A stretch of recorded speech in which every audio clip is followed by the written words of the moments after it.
Pertanyaan sederhananya adalah gimana sih cara kita menghadapi itu? Saya juga lagi belajar, ini bukan kata saya ya, tapi saya coba merangkum dari beberapa hadis, dari beberapa ayat. Mudah-mudahan ini jadi semacam tips dari Allah, dari Rasul, cara kita supaya lebih sabar dalam menghadapi ujian, khususnya ujian perasaan. Pertama, saya mengambil dari hadis riwayat yang diriwayatkan dari Abu Hurairah, hadis Hasan. Nabi SAW mengatakan, "Ma yazalul bala'u bil mu'mini wal mu'minati fi nafsihi wa waladihi wa malihi hatta yalqallaha ta'ala wa ma alaihi khati'ah." Tidaklah seseorang selesai diuji, baik dia laki-laki orang yang beriman atau perempuan yang beriman, baik itu ujiannya terjadi pada dirinya atau melalui anaknya atau melalui hartanya, artinya ujian harta, ujian fisik, ujian perasaan, sampai dia bertemu dengan Allah dan dia tidak punya dosa. Apa maksud dari hadis ini?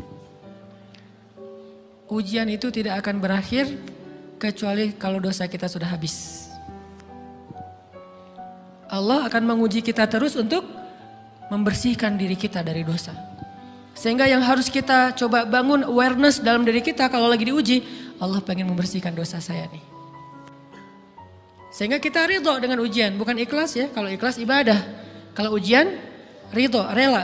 Saya ridho ya Allah walaupun ini berat. Saya ridho ya Allah walaupun saya berharap Engkau beri jalan keluar. Saya ridho ya Allah walaupun saya berharap ditolong oleh Allah. Tapi tetap ridho diberikan ujian itu. Sambil berdoa diberikan jalan keluar, ditolong, diberikan keajaiban. Cuman gak mau mengeluh. Dan berdoa meminta jalan keluar bukan mengeluh, itu ibadah. Berdoa itu ibadah dalam Islam. Sehingga Allah suka banget sama hamba yang berdoa. Allah suka dengan hamba yang curhat. Nabi itu kalau lagi curhat, doanya aja bisa berjam-jam cuma doa doang tuh. Kayak hadis Aisyah pas lagi cemburu malam-malam kan. Aisyah lagi tidur, ini jatah malamnya Aisyah. Tiba-tiba dia nyari-nyari raba-raba, Nabi gak ada, dicari di kamar mandi gak ada. Biasanya Nabi sholat di sebelah Aisyah. Wah curiga nih, jangan-jangan ke rumah si Fulan. Dicari ke rumahnya, ditelepon gak aktif, mungkin lagi dicas, datang ke rumahnya. Ketuk pintu. Hafsah, Nabi di rumah kamu enggak? Enggak Aisyah, beneran. Cari ke rumah Sofia. Sofia, Nabi di sini enggak? Enggak, beneran. Cari ke rumah Maria. Maria di sini enggak Nabi? Enggak. Kemana ya Nabi? Rumah istri-istri yang lain gak ada. Pas balik ke rumahnya, ngelewat masjid, ngelihat Nabi lagi sujud di Masjid Nabawi, di mihrab. Dan Aisyah mendengar Nabi menangis sambil berdoa. Dan sujudnya itu seperti membaca 1 juz Al-Quran. Dan itu isinya doa nangis. Robbi. Jadi kalau kita katakan gak usah banyak berdoa sama Allah, malu. Justru Allah suka kepada hamba yang berdoa. Justru sebaliknya kalau kita jarang berdoa atau enggan berdoa, buat Allah itu orang sombong. Allah gak suka hamba kayak gitu. Kamu gak butuh saya, sama kayak kita lagi ada masalah, punya teman yang punya kelebihan harta, terus kita kayak bingung gitu nyari kesana kemari pinjaman, dia gak dikasih tahu. Pas dia tahu dari orang lain, dia ngomong apa? Kamu gak nganggap saya ya? Emangnya saya bukan teman kamu, kok kamu punya masalah keuangan tapi saya gak dikasih tahu, malah saya tahunya dari orang lain, tersinggung kan? Kalau teman kita aja tersinggung, apalagi Allah. Kamu punya masalah kok gak ngomong ke saya, wahai hambaku, bukan berarti Allah gak tahu, Allah tahu, cuman Allah berhak, bukan ingin ya, berhak untuk dilibatkan. Allah berhak untuk dicurhatin, Allah berhak untuk dijadikan tempat kita untuk habis-habisan menangis dan melampiaskan masalah kita kepada Allah dalam bentuk curhat-curhat dan doa. Sehingga kalau kita berdoa, ya Rabbi, Allah langsung inni qarib, mendekat Allah kepada kita. Jadi teman-teman yang dirahmati Allah, kalau kita punya masalah, kita coba bangun awareness, oh Allah pengen membersihkan dosa-dosa saya nih. Terus kita berdoa, ya Allah bantu saya, ya Allah tolonglah saya, istighfar. Saya kadang-kadang ngerasa nih, kalau ada dosa, ada kesalahan, ada kekeliruan yang saya lakukan misalnya gitu.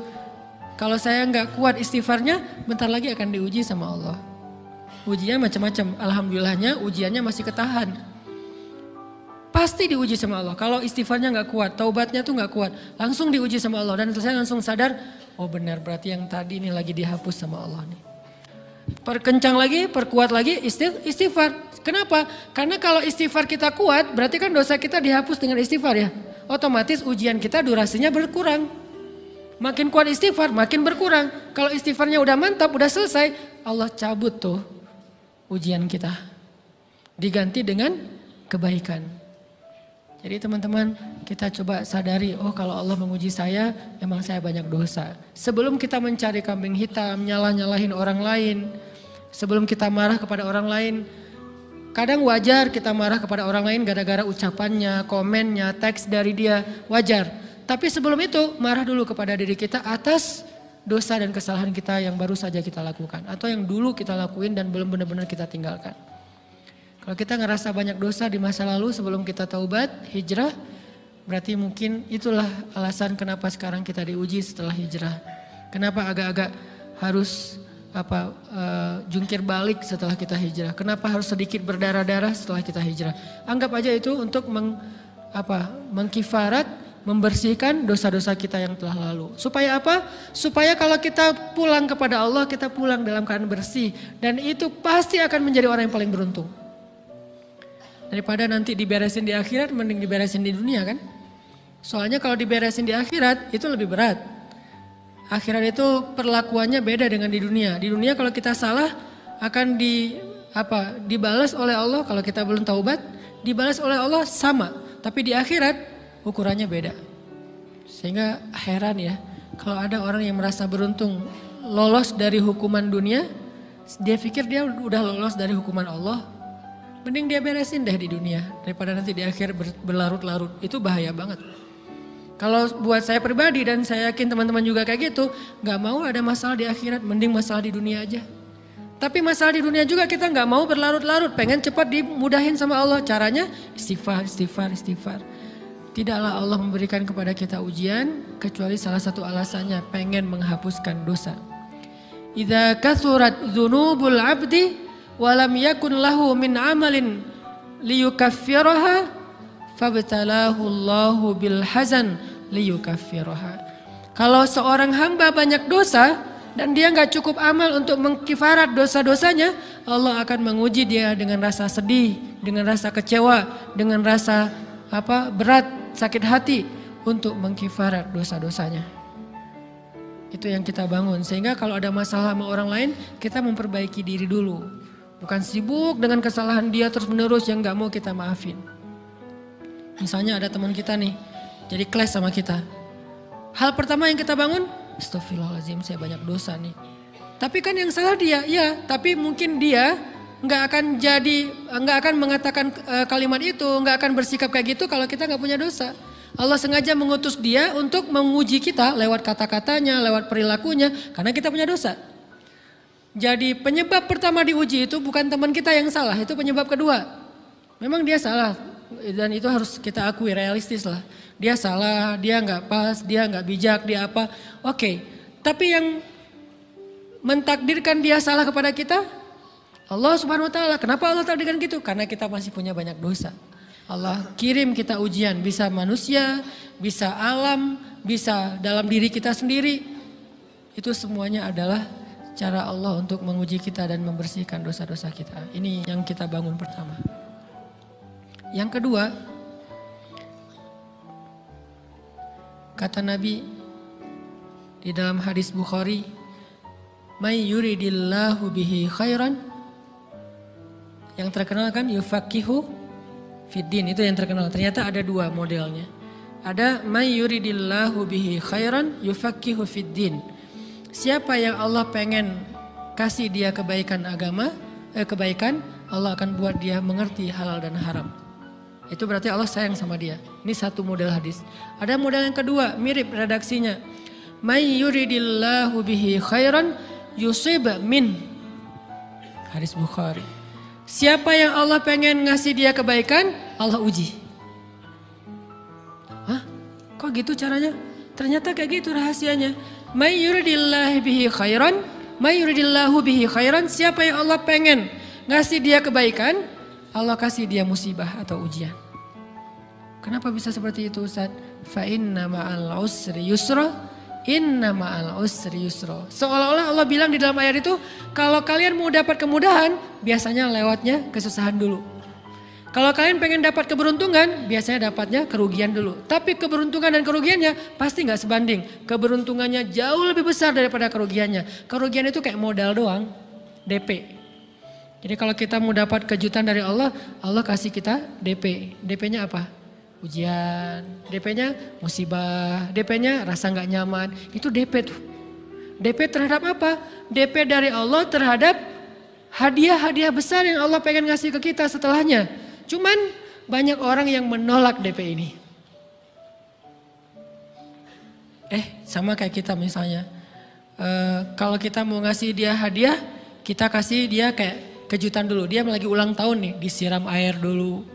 Setelah itu dikasih hadiah-hadiah yang mahal. Rela gak disiram air demi hadiah? Rela, udah siramin lagi aja. Kalau setelahnya ada hadiah. Yang kita gak rela, kalau setelah disiram, disuruh bersih-bersih sendiri dan gak dikasih apa-apa, kan gak rela tuh. Berarti ini bab iman, yakin gak kalau Allah tetap ngasih hadiah? Kan sabar dan iman itu ternyata tahu aman, kembar. Kalau kita yakin Allah ngasih hadiah setelah ngasih kita DP ujian, ya kita akan sabar. Gak apa-apa deh, bentar lagi mau dikasih hadiah, digini-giniin juga gak masalah. Dibully, diapain sama Allah, biarin aja, ya Allah saya sabar. Kan bentar lagi mau dikasih hadiah nih. Ini masalah yakin. Tapi kalau kita gak yakin, apa sih maunya Allah gitu kan? Begitu kalimat ini keluar, maka yang muncul setelahnya adalah mengeluh, berputus asa, dan gak akan sabar menghadapi ujian. Ujian, kata Nabi, may yuridillahu bihi khairan, siapa yang Allah pengen kasih hadiah, siapa yang Allah pengen kasih kejutan, siapa yang Allah pengen kasih pertolongan, siapa yang Allah pengen kasih kebaikan, yusib min, Allah akan uji dia dulu. Ini sunnatullah, sehingga kalau kita lagi diuji, yang kita lihat jangan ujiannya, apa setelah itu. Gimana ngelihatnya Ustaz gak kelihatan? Dengan mata hati. Istafti qalbak, tanya kepada hatimu, kelihatan gak? Dengan mata hati. Gimana ngelihat dengan mata hati? Dengan iman, saya percaya Allah pasti ngasih kebaikan setelah ini. Orang Allah sendiri yang ngomong, gak ada satu huruf pun di Al-Quran yang salah. Apalagi satu ayat, apalagi dua ayat. Fa inna ma'al usri yusra, ditegesin lagi. Inna ma'al usri yusra. Tapi usr dulu, baru yusr. Dikasih kesusahan sedikit, dikasih kemudahan yang banyak. Dikasih kesusahan sedikit, dikasih kemudahan yang banyak. Ini yang kita coba bangun tajdidul iman. Bangun memperbaharui yakin. Sehingga ketika kita diuji, sedih, wajar. Mengaduh sedikit bukan mengeluh ya. Kalau mengeluh kan nyalahin Allah. Kalau ngaduh, yang namanya orang dicubit kan itu ngaduh. Tapi kalau apa sih maunya Allah? Nah itu ngeluh. Antara mengadu dengan mengeluh berbeda. Mengaduh itu manusiawi. Sedih itu manusiawi. Air mata bahkan bukan hanya manusiawi, itu rahmat dari Allah. Orang yang gak bisa menangis itu yang bahaya. Kalau kita masih bisa menangis, berarti kita masih peka hatinya. Bukankah anak kecil paling sering menangis? Berarti hatinya peka. Siapa lagi selain anak kecil yang paling sering menangis? Cewek. Cowok itu emang gak punya perasaan, makanya jarang nangis. Cewek dikit-dikit nangis, jangan bilang, cemen banget sih nangis, cengeng apa. Enggak, karena dia perasaannya lebih peka dari kita. Itulah kenapa Allah menitipkan bayi kepada perempuan. Kalau dititipin ke laki-laki hancur. Di balik kepekaan perempuan, di balik sensitifnya perempuan, di balik perasaannya yang luar biasa, di situ Allah Subhanahu wa taala menitipkan amanah, dia yang paling baik dalam merawat bayinya. Perempuan secara umum mungkin lebih banyak bicara daripada laki-laki ya. Walaupun ada orang yang perempuan pendiam banget, ada yang nggak ngomong sama sekali, misalnya diem-diem aja, ada. Tapi secara umum perempuan lebih banyak berucap daripada laki-laki. Emangnya ini kekurangan? Bukan. Ini kelebihan. Kalau dia berikan itu dalam hal yang tepat. Apa yang tepat? Mendidik anak. Justru karena perempuan banyak ngomong, lebih baik dalam mendidik anak daripada laki-laki. Laki-laki itu kurang mendidik, kurang mengedukasi kepada anak dengan usia tertentu karena dia jarang memahamkan. Salah hanya marah, salah hanya ditegur. Kalau ibunya jelasin gini sebelum tidur ibunya yang ceritain banyak cerita. Saya sendiri ngalamin sering mana seorang ayah sama ibu interaksi sama anak dalam bentuk verbal. Sering ibu. Jadi menangis itu rahmat dari Allah. Gak apa-apa, nangis aja. Dan itu tidak disebut mengeluh. Kamu kok nangis sih? Kan orang Islam harus sabar. Emangnya nangis dengan sabar itu bertolak belakang? Sabar tetap sabar. Ya nangis jalan aja terus nangis. Nangis apa pakai nangisnya nggak cuma nangis doang. Emotikonnya juga nangis berderai-derai gitu. Sampai air matanya menggenang gitu kan ya. Boleh lah. Ditambah lagi dengan visual menangisnya. Posting bahwa dia lagi tertusuk duri. Dengan postingan kaktus atau apalah. Dia pengen share ke semua orang bahwa saya sedang sedih. Sehingga nanti ketika ada orang yang menghibur dia dengan sedikit kata-kata yang sabar ya segala macam. Wah makin berderai-derai. Itu belum jadi. Kecuali dia keluarkan kata-kata mengeluh. Baru dia disebut orang yang banyak mengeluh. Berputus asa. Kalau mengaduh wajar. Walaupun ada nabi udah diuji berat gak mau mengaduh. Apalagi ngeluh. Zakaria. Digergaji mengadu aja enggak. Kenapa? Karena kata malaikat kalau kamu mengaduh sedikit aja. Maka Allah Subhanahu wa ta'ala akan menghancurkan kaum ini. Dia kasihan kepada kaumnya enggak mau mengaduh. Satu-satunya orang yang kita tidak boleh mengaduh hanya orang tua. Atau itu mengeluh kalau untuk orang tua. Kalau yang lain enggak disebut mengeluh. Kalau ke teman, malas enggak apa-apa. Jangan sering-sering tapi. Apaan sih? Ke teman boleh. Tapi ke orang tua, saja itu bukan lagi mengadu, itu sudah mengeluh. Khusus untuk orang tua. Kalau di antara manusia. Kalau kepada Allah dan Rasul, pastinya lebih dari itu. Ketika kita diam saja, tidak langsung beranjak, sami'na wa ta'na labbaik ya rabbi wa sa'daik, gak memenuhi panggilan Allah, itu sudah disebut bagian dari kufur ingkar. Tapi minimal kita mungkin masih mengaduh, kita masih menangis, kita masih lelah, kita masih merasa lemah. Setidaknya kita tidak mengeluh. Kenapa? Kita percaya Allah kalau mau ngasih hadiah kepada hambanya, DP-nya itu ujian.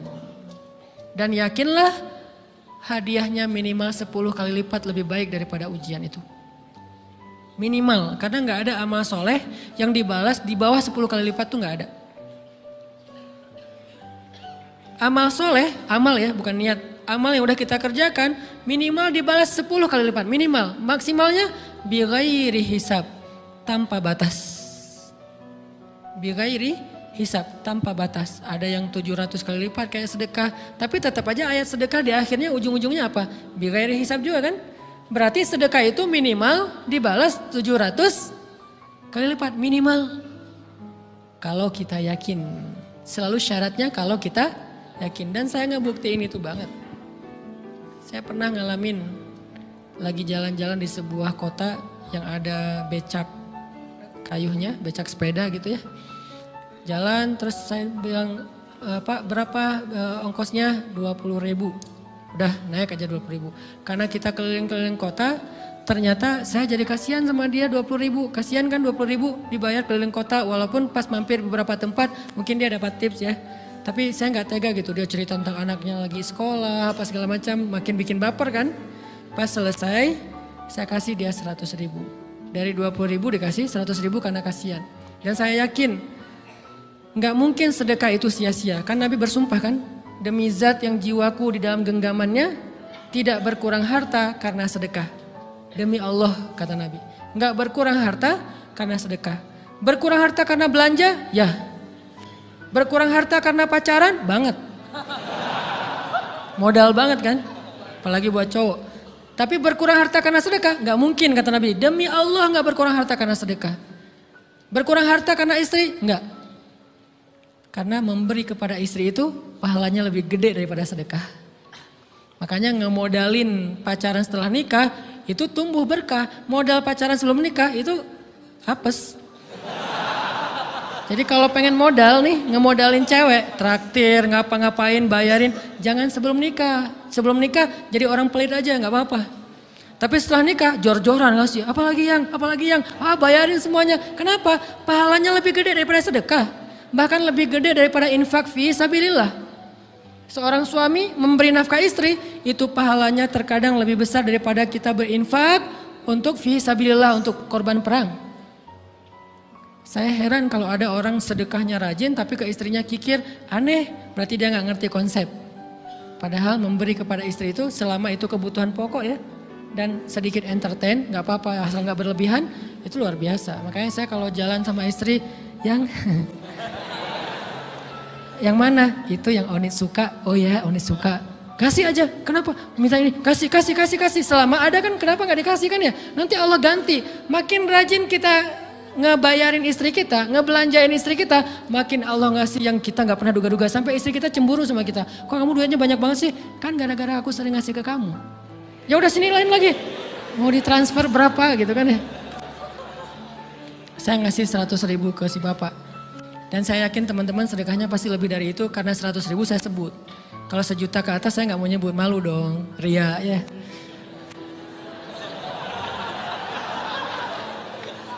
Sebenarnya nggak pernah sih. 100.000 deh, karena kan kecil, saya kasih 100.000. Ternyata begitu saya kasih 100.000 dia doa. Nah ini nih pentingnya sedekah ke orang yang membutuhkan tapi nggak minta-minta, dia tulus. Dia langsung doa, ya Allah Pak mudah-mudahan rezekinya lancar, berkah, bertambah dan segala macam bahagia keluarganya.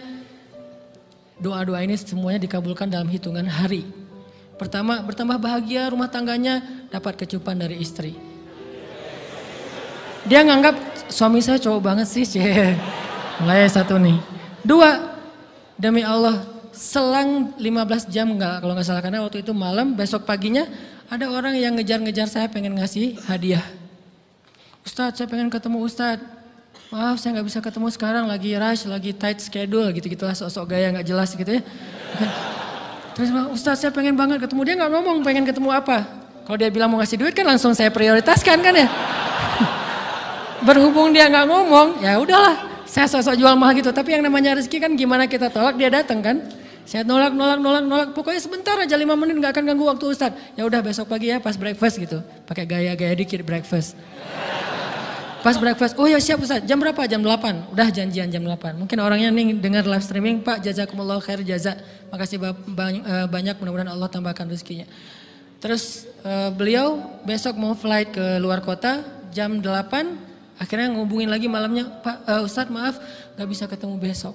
Karena saya jam 8 itu jadwal terbang. Oh ya udah nggak apa-apa. Seneng dong saya nggak jadi ketemu kan. Tahu gitu kan nyesel saya tuh. Seneng. Besok pagi jam 6 Pak Ustadz alhamdulillah ternyata penerbangan saya di delay ke jam 11. Allah delay penerbangannya demi ngasih rezeki buat saya. Kan luar biasa kan. Nah, ini hikmah kepedean saya, kegeeran kepada Allah gitu. Di delay demi saya. Kan kadang-kadang GR ya di depan Allah ya. Robbi akroman kan gitu ayatnya. Allah memuliakan saya dengan istighfar tetap. Akhirnya saya bisa ketemu Ustadz. Saya nggak baca WA-nya. Terlambat baca, baru baca jam 8. Dia udah mulai agak putus asa. Kayaknya udah gak mungkin ketemu nih. Jam 8 pas saya baca, ternyata orangnya nggak di delay. Ya udah saya balas, ya udah sekarang saya tunggu ya jam 9 maaf cuma sebentar. Nggak apa-apa Ustadz 5 menit. Datang dia. Datang ngasih apa coba? Ngasih duit 200 juta. Demi Allah, cuman berselang beberapa jam, saya tolak-tolak. Tahu gitu Pak, datang malam ini aja.